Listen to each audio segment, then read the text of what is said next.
आज हम लोग समझेंगे संख्या पद्धति। सम संख्या क्या है, विषम संख्या क्या है, भाज्य संख्या क्या है, अभाज्य संख्या क्या है। आज पूरे डिटेल में समझेंगे इसको, और इसके बाद आप लोगों को फिर कभी दिक्कत नहीं होने वाला है। और यदि आपको कुछ जानना हो, यदि और आपको कुछ सीखना हो, तो आप लोग कमेंट बॉक्स में लिखिए। हम आप लोगों के लिए वीडियो बनाएंगे और आप लोग को अच्छे से अच्छे तरीक़ा से समझाने की पूरी कोशिश करेंगे। तो अब हम लोग पढ़ते हैं सम संख्या। अब देखिए सम संख्या क्या होता है। सम संख्या वैसी प्राकृतिक संख्या जो दो से पूर्णतः विभक्त हो, उसे सम संख्या कहते हैं। यानी कि वो संख्या जो दो से पूरी तरह से भाग लग जाए, पूरी तरह से कट जाए, उसे क्या कहेंगे, सम संख्या। कोई भी संख्या लीजिए, ठीक है, यदि वो दो से पूरी तरह से कट जाए, उसमें कोई शेष नहीं हो, तो वो क्या हो जाएगा, वो सम संख्या हो जाएगा। ठीक है, अब देखिए विषम संख्या क्या है।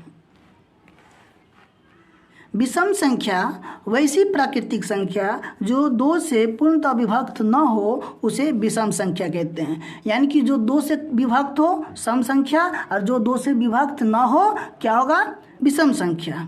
अब समझिए भाज्य संख्या क्या होता है। तो भाज्य संख्या क्या होगा, वैसी संख्याएं जो एक और स्वयं के अलावा दूसरे संख्याओं से भी भाज्य हो, तो उसे भाज्य संख्या कहते हैं। ठीक है, थोड़ा ध्यान से समझ लीजिए। वो संख्या जिसको 1 काट सके, वो स्वयं अपने आप को काट सके, और कोई अन्य संख्या भी उसे विभाज्य कर सके, वो क्या कहलाएगा, भाज्य संख्या। एग्जाम्पल के लिए जैसे 4 ले लेते हैं। ठीक है, जैसे 4 ले लेते हैं।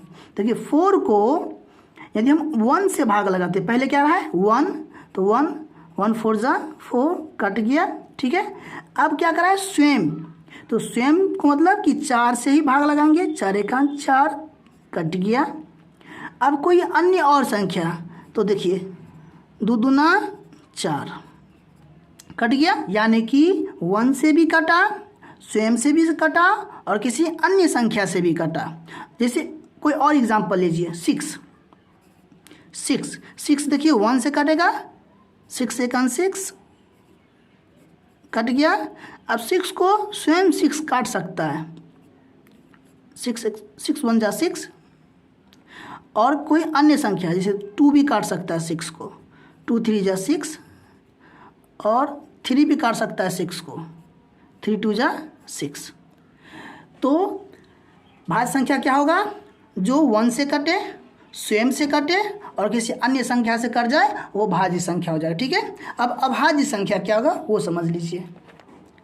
अभाज्य संख्या वैसी संख्याएं जो केवल एक और स्वयं से विभाजित होती हो, उसे क्या बोलते हैं, अभाज्य संख्या कहेंगे। ठीक है, वैसी संख्याएं जो केवल एक और स्वयं से विभाजित हो, वो क्या कहलाएगा, अभाज्य संख्या कहलाएगा। जैसे 2 देखिए, 2 सिर्फ 1 काट सकता है 2 को।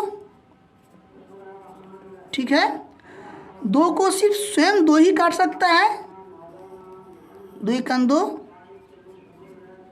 ठीक है, और कोई इसको नहीं काट सकता। 5 है, 7 है, 11 है, 13 है, 17 है, ये सभी संख्याएं ऐसी संख्या है जिसको सिर्फ 1 काट सकता है, और वे स्वयं ही अपने आप को काट सकता है, और कोई अन्य संख्या इसे नहीं काट सकता है, इसलिए ये अभाज्य संख्या है। ठीक है, अब हम नेक्स्ट क्लास में किसी अन्य नए टॉपिक के साथ मिलेंगे। तब तक के लिए धन्यवाद।